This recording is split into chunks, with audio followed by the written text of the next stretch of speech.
Bwana Yesu asifiwe. Tumsifu Yesu Kristo. Nikukaribishe katika ibada ya siku ya leo. Kichwa cha somo kinasema utoaji wenye baraka. Kwa majina naitwa Elia Kurwa Ikagabale. Tuombe.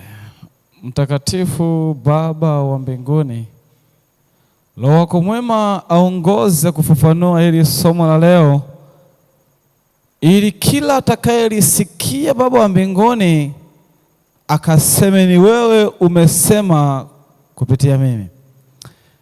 Na tusogeze karibu na msalaba wa Kalvari. Yesu sema kupitia mimi, kwa jina la Yesu, amen. Somo la leo lina kichwa kinachosema utoaji wenye baraka. Kiuhalisia tunaishi katika jamii ambayo inahitaji sapoti kutoka kwetu. Yaani kwa Mungu anapotufanikisha, yaani katika mafanikio ambayo Mungu ametubariki, mojawapo ya makusudi ya Mungu ni kugusa mahitaji ya jamii. Ni kuwafikia wahitaji katika jamii, ni kuwafanya watu fulani ambao bado hawajafanikiwa wao wafurahi katika maisha yao. Na utoaji ambao Mungu utoaji kuna aina mbili. Kuna utoaji wenye baraka na utoaji usiokuwa na baraka. Kwa hiyo unaweza ukatoe usibarikiwe, ila pia unapotoa unaweza ukatoa ukabarikiwa. Kwa hiyo issue ni kuzingatia principle katika utoaji. Katika Biblia inasema hivi, katika kitabu cha Mathayo 6 ule fungu la kwanza anasema hivi: angalieni msifanye wema wenu machoni pa watu kusudi mtazamwe na wao. Tunaishi katika karne na nyakati ambazo watu wengi wanatenda wema kwa ajili ya kujionyesha kwa watu. Yaani ili mtu afanye mema ni lazima ajionyeshe. Tunaishi katika nyakati ambazo kila jambo analolifanya mwanadamu anahitaji kujionyesha kwa watu ili atazamwe na wao. Na kwa sababu pamekuwepo na maendeleo makubwa ya sayansi na teknolojia, wanadamu tumetoka katika kusaidia, ila tunasaidia, mwingine anasaidia ili apate subscriber, mwingine anasaidia ili apate comment, mwingine anasaidia ili apate kutrendi, mwingine anasaidia ili apate followers, mwingine anasaidia ili kujiposti mitandaoni na kujionyesha kwa watu. Lakini Biblia inatuonya tunapoifikia jamii, yaani watu ambao ni wahitaji, ni kweli ni wahitaji, lakini tunapofanya wema kwa hawa watu, Biblia inatuagiza haitupasi sisi kufanya ili tujionyeshe. Bwana Yesu asifiwe. Na ndio maana kila mahala ambapo wanadamu katika karne hii wanapoenda kutoa misaada, wanapoenda kufanya mema, ni lazima wachukue kamera. Bwana Yesu asifiwe. Yaani lazima wachukue kamera, ili unakuta wanachukua picha, baadaye kwenye status utaona tu ya kwamba tukiwa katika kituo cha watoto yatima tukigusa jamii. Bwana Yesu asifiwe. Lakini Biblia katika siku ya leo inatufundisha kitu cha pekee.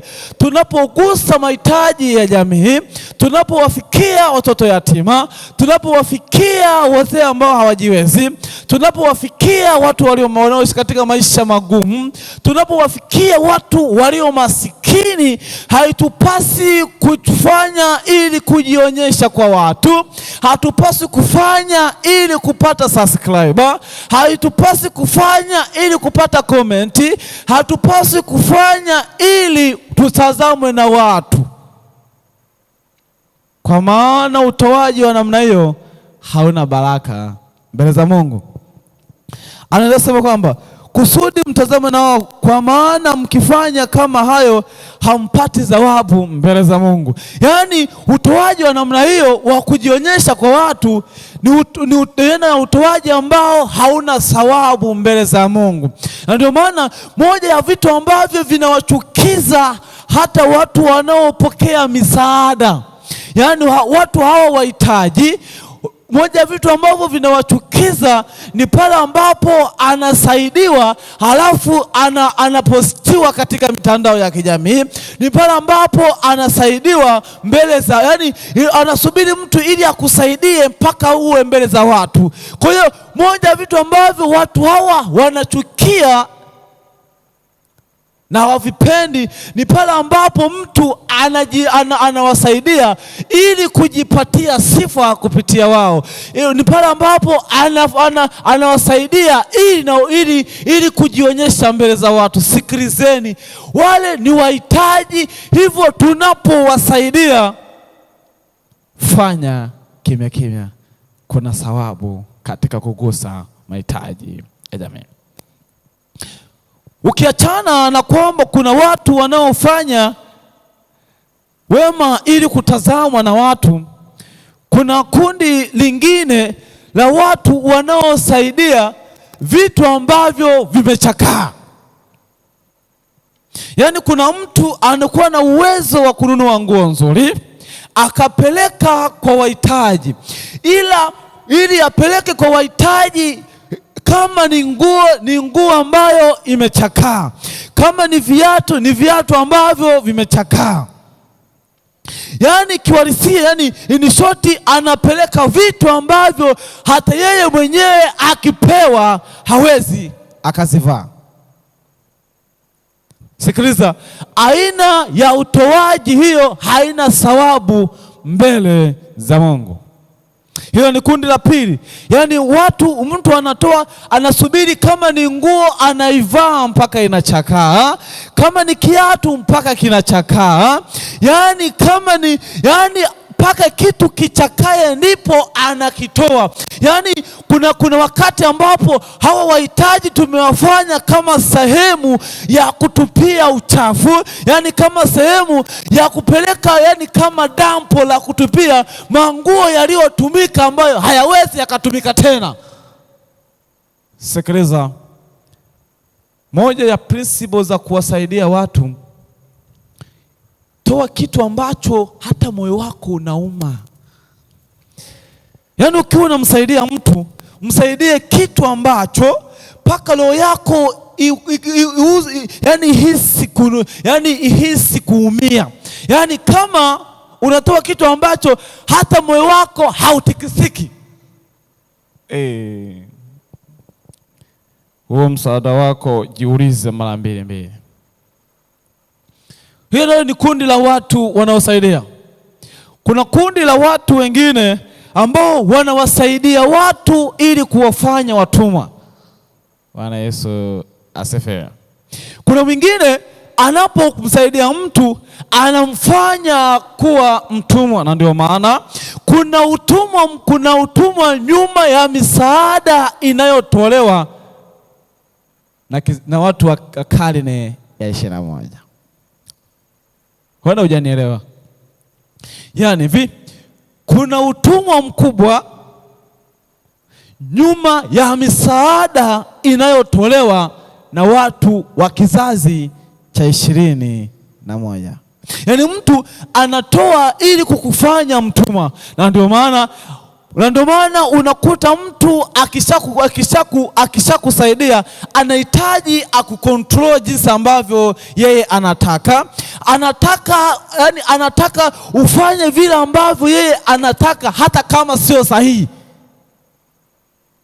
Halo, huo nao ni mojawapo ya utoaji ambao hauna thawabu mbele za Mungu. Na kuna utoaji ambao mwingine hawezi akatoa pasipo kuwa mbele ya watu wengi.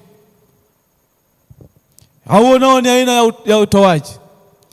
Lakini katika siku ya leo tunajifunza namna bora ya utoaji ambayo inaleta thawabu mbele za Mungu.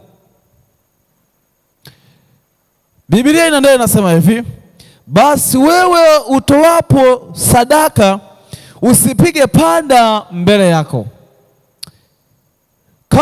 kama wanafiki wafanyavyo katika masinagogi na njiani, ili watukuzwe na watu. Sikiliza, yaani kuna watu wanaotoa misaada ili watukuzwe na watu. Yaani kuna mtu anatoa misaada kwa kinafiki, yaani ni kweli ndio anaenda kuigusa jamii, lakini kusudi lake ni nini? Jiulize. Yaani kabla haujaenda kuigusa jamii, kabla haujaenda kuwafikia watu wanaoishi katika maisha, wanaoishi katika hali ngumu za kimaisha, kabla haujaenda kuwafikia watoto yatima, kabla haujaenda kuwafikia wajane, kabla haujaenda kugusa mahitaji ya jamii, jihoji ndani ya moyo wako, kusudi lako ni nini? Maana kusudi ndilo linaloongoza utoaji sahihi na wenye baraka mbele za Mungu. Na ndio maana utoaji ni ule ule, lakini malengo ni tofauti. Ajenda yako ni nini? Biblia inaenda kusema hivi, kama wanafiki wafanyavyo katika masinagogi na njiani, ili watukuzwe na watu. Amina nawaambieni, wamekwisha kupata thawabu yao. Ngoja nikwambie, unapotoa thawabu ili utazamwe na watu, unapotoa thawabu ili wewe upate kutukuzwa na watu, unapogusa jamii ili upate kutukuzwa na watu, unapogusa jamii ili upate kuonekana kwa watu, unapogusa jamii ili upate subscriber, unapogusa jamii ili upate komenti, unapogusa jamii ili upate umaarufu, yaani hapo unafanya, yaani hiyo ndiyo thawabu yako. Usitarajie thawabu kutoka kwa Mungu. Ngoja nikwambie, kwa wale tunaomjua Mungu inatupasa tufuate principle ya utoaji. Hata kwa watu wasiomjua Mungu, Biblia inaendelea kusema hivi, amina nawaambieni ya kwamba wamekwisha kupata thawabu yao. Bali wewe utoapo sadaka, hata mkono wako wa kushoto usijue ufanyalo mkono wako wa kuume. Yaani kugusa mahitaji ya jamii, niwaambieni hivi watakatifu wa Bwana, sio swala la maonyesho. Kugusa jamii sio swala la kwenda na kamera. Kugusa jamii na kwenda kuposti kwenye status haina faida, hala haina thawabu mbele za Mungu. Yaani kugusa jamii na kwenda kumsimanga mtu, maana nao pia nena utoaji. Mtu anamsaidia mtu alafu zeni anaenda kumsimanga. Utasikia akisema ya kwamba kama sio msaada wangu huyu asingelifikia hapa, kama sio sisi kufanya 1 2 3 huyu asingefikia hapa. Sikia, ndio ulimsaidia, basi hata kama ukiwa unajisifia, jisifie ndani ya nafsi yako, sio mbele za watu. Na ndio maana kuna watu wamesaidia watu wengi sana, lakini yeye kila akimwona akianza kuinuka huyo mtu aliyemsaidia, yaani utasikia kama sio meme hasingelifikia hapa. Ngoja niwaambieni, tunatoa ili kutambulisha utu wetu wa ndani. Yaani unapogusa mahitaji ya jamii, unapowafikia watoto yatima, unapowafikia wajane katika mahitaji yao, unapowafikia watu ambao wanaishi katika mazingira magumu, yaani papasi yako au lengo lako liwe ni kutambulisha utu wako wa ndani na kumtambulisha Yesu katika maisha yako. Nasema hivi, sadaka yako iwe kwa siri, na Baba yako aonaye sirini atakujazi. Kwa hiyo katika siku ya leo, moja ya utoaji bora, kanuni bora ya utoaji iletayo baraka ni utoaji wa kimya kimya. Acha matendo yaongee kuliko kuongea wewe. Sikiliza, matendo yanaongea zaidi kuliko maneno. Bwana Yesu asifiwe. Yaani kusaidia na kuanza kujinadi hakuna faida, ila matendo yana nguvu hata ya kuwavuta watu walioko nje wamkiri Yesu Kristo kuwa Mwokozi wa maisha yao. Biblia inaendelea kusema hivi, tunapokuwa katika kutoa, inatupasa kutoa ili mapenzi ya Mungu yatimizwe katika maisha yetu. Biblia katika kitabu cha Mathayo 23, Mathayo 23, Biblia inaletea maneno kama haya. Kitabu cha Mathayo 23 ni kitabu ambacho kinazungumzia Mafarisayo na Masadukayo. Ni maonyo ya Yesu juu ya Masadukayo na Mafarisayo. Yaani kwa leo tungesema watu wanaojua dini. Maana wao walikuwa kila jambo wakilifanya ilikuwa ili watazamwe na watu. Wakisaidia jamii ili watazamwe na watu. Wakitoa huduma ili watazamwe na watu. Yaani kila kitu wanachokifanya wao wanatazamwa na watu. Sasa ngoja niwaambieni, unaweza ukawa Farisayo na Msadukayo wa karne hii. Yaani kama utoaji wako ni ili utazamwe na watu, tafasiri yake ni kwamba wewe ni Sadukayo na ni Farisayo wa wakati huu.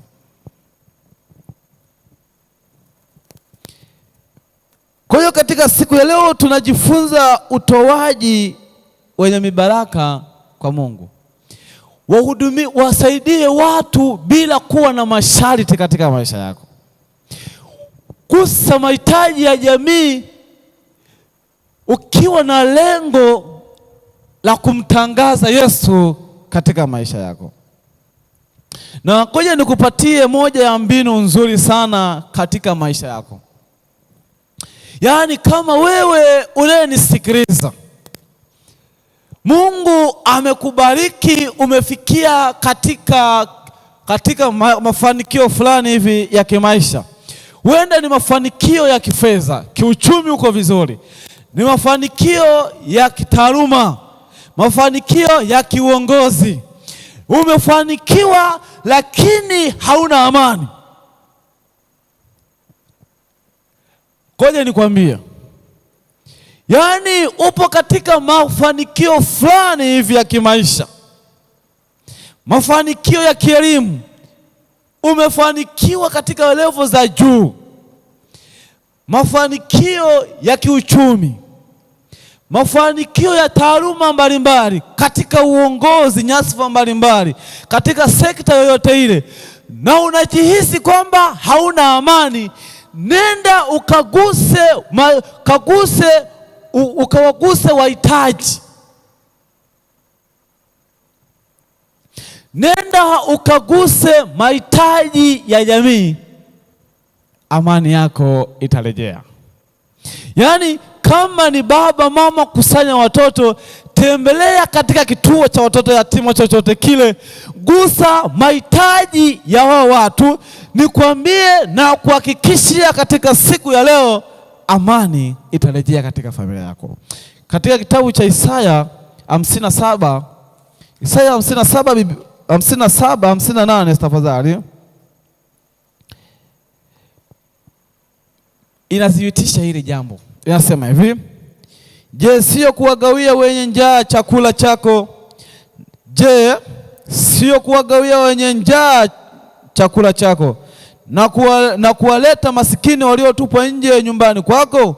Umwonapo mtu aliye uchi umvike nguo, wala usijifiche na mtu mwenye damu moja nawe. ndipo nuru yako itakapopambazuka kama asubuhi, na afya yako itatokea mara, na haki yako itakutangulia. Utukufu wa Bwana utakufuata nyuma yako, nyuma ukulinde. Bwana Yesu asifiwe. Kwa hiyo niwaambieni ya kwamba kuna mibaraka mikubwa katika kugusa jamii. Sikiliza, unapogusa jamii, utukufu wa Bwana unakufuata nyuma yako. Sikiliza, utukufu wa Bwana ukishakufuata nyuma yako, amani na furaha ya kweli ni uhakika. Mungu wa mbinguni akusaidie katika siku hii ya leo. Moja ya watu ambao wataitwa katika ufalme wa Mungu ni watu waliogusa jamii. Yaani Biblia inaripoti Yesu akieleza juu ya umuhimu ya kuwasaidia watu wengine,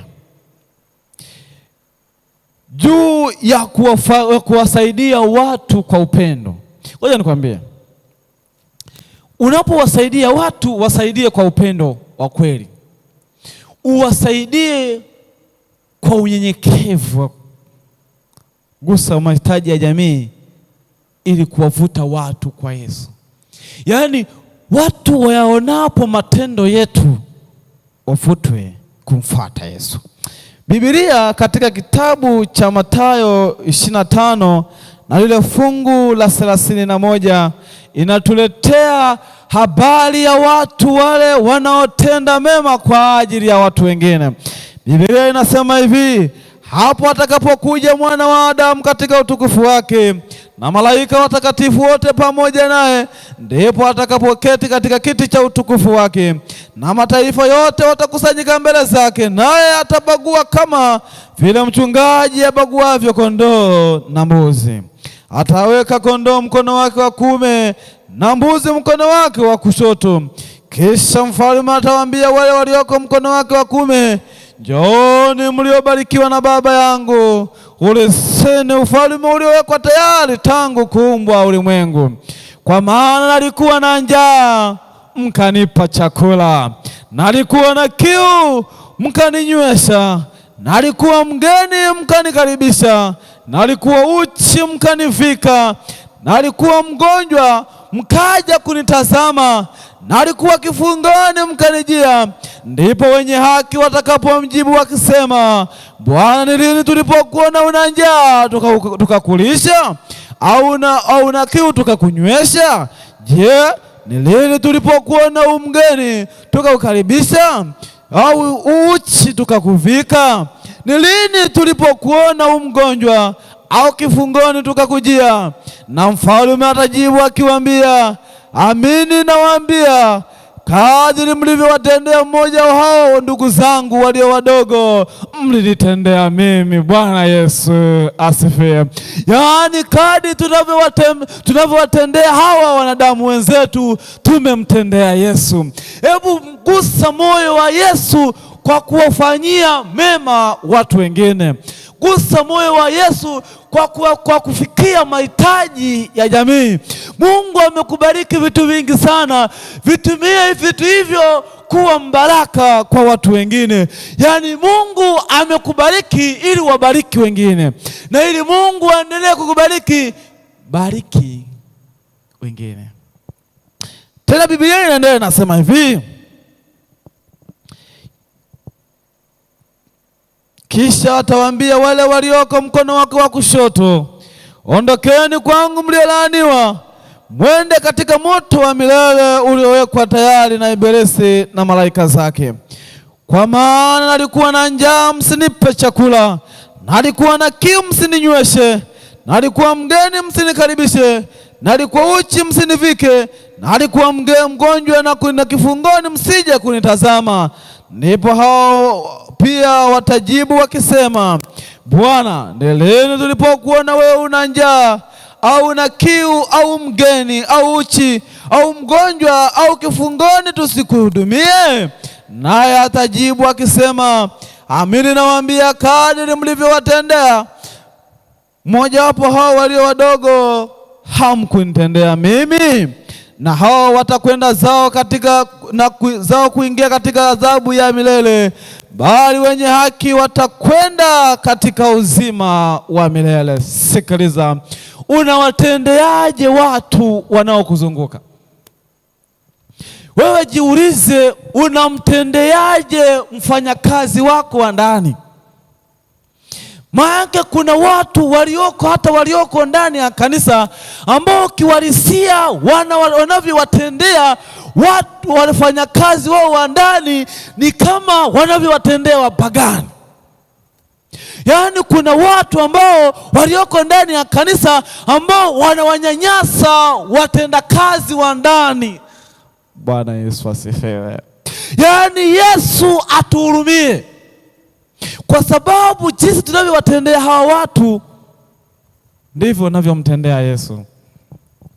Yaani jiulize, unawatendeaje watu wa ndani mwako? Jamii inayokuzunguka unaitendeaje? Watu ambao wanaomba, wanaohitaji misaada, unawatendeaje? Sikiliza, kadri unavyowatendea hao ndivyo unavyomtendea Yesu. Yaani kama unawatendea mema, na ndivyo unawatendea Yesu, unavyomtendea Yesu. Kadri unawatendea vibaya, ndivyo unavyomtendea Yesu. Katika siku ya leo, wito wa Yesu ni kwamba wote kwa pamoja, kama jinsi ambavyo Mungu alimtoa mwanae wa pekee Yesu Kristo ili atukomboe katika ulimwengu, akamtoa bila masharti, akatukomboa kutoka katika dhambi. Hata sisi tunaitwa kuifikia jamii kwa upendo kama jinsi ambavyo Yesu yeye alionyesha upendo. Yaani Yesu alipokuwepo hapa duniani aliwajali waliokuwa wahitaji, aliwajali wagonjwa, aliwajali vilema, aliwajali watu waliotengwa na jamii, aliwahudumia na kuwajali. Hivyo hata sisi katika siku ya leo tunaitwa kuwajali na kuwatendea watu mema. Niwahakikishieni ya kwamba hayo matendo tunapowatendea, matendo yaliyo mema, yana nguvu ya kuwaleta kwa Yesu. Sikiliza, hubiri lenye nguvu kuliko mahubiri yote ni kuwatendea watu mema. Hubiri lenye nguvu kuliko mahubiri yote ni kuwatendea watu kwa watu wema, tena kwa ukarimu. Mungu wa mbinguni awabariki. Tunapofikia misha ya ibada ya siku ya leo, tusimame kwa ajili ya kuomba. Ila kama kuna mtu ambaye hajatoa maisha yake kwa Yesu, anahitaji kuwatoa ili Yesu ampokee Yesu kwa mwokozi wa maisha yake, tunaukaribisha. Hata wewe ulio katika mitandao ya kijamii ambayo unatufuatilia, wito wa Yesu uyatoe maisha yako kwake, ili Yesu anapokuja wote kwa pamoja tuungane kumlaki Yesu mawinguni. Maana Biblia inasema kufumba na kufumbua tutamlaki Yesu mawinguni, atupeleke katika makao ya milele. Sikiliza wewe ambaye unanisikiliza kutoka katika maeneo mbalimbali, yatoe maisha yako kwa Yesu. Yesu anarudi, hakawii. Wanadamu wamesema Yesu hatarudi. Mimi nawahakikishia ya kwamba Yesu anarudi mara ya pili. Kwa nini usiyatoe maisha yako kwa Yesu? Usisite, ujumbe huu upo kwa ajili yako. Yesu anakuita na anakuhitaji katika siku ya leo. Haijalishi umeishi katika maisha ya dhambi kiasi gani, wito wa Yesu ni kwamba njooni kwangu ninyi nyote mliolemewa na mizigo ya dhambi, nami nitawapumzisha. Dhambi zenu zitapokuwa nyekundu kama bendera, zitakuwa nyeupe kama theluji. Huo ndio wito wa Yesu. Ninakushukuru wewe ambaye unatoa maisha yako kwa Yesu ili umpokee kuwa mwokozi wa maisha yake. Kwa hiyo Mungu wa mbinguni awabariki sana. Tuombe. Mungu wa mbinguni, asante kwa kundi kubwa lililojitoa kwa ajili ya kukupokea kuwa mwokozi wa maisha yao. Ninakusihi na kukuomba ukatusaidie kuwa watoaji walio bora katika jamii, tukaifikie jamii bila na matangazo, na zaidi sana tuandae sote kwa ajili ya uzima wa milele, kwa jina la Yesu Kristo. Amen.